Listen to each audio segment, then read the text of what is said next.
Hier, c'était juste la gare par laquelle tout le monde arrivait en ville. Aujourd'hui, les tours d'en face sont des lignes dans le portefeuille d'un géant singapourien. Spencer Street, Southern Cross est pendant plus d'un siècle la grande porte ferroviaire de Melbourne.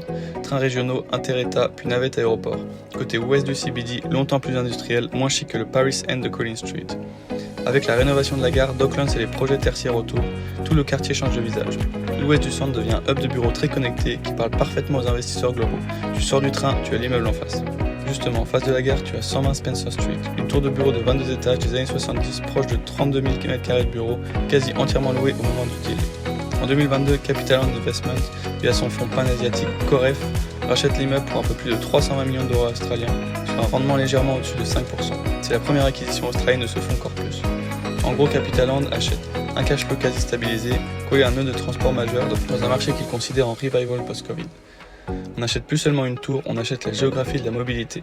Tant que les trains arrivent ici, 120 Spencer a une valeur stratégique pour un fonds asiatique.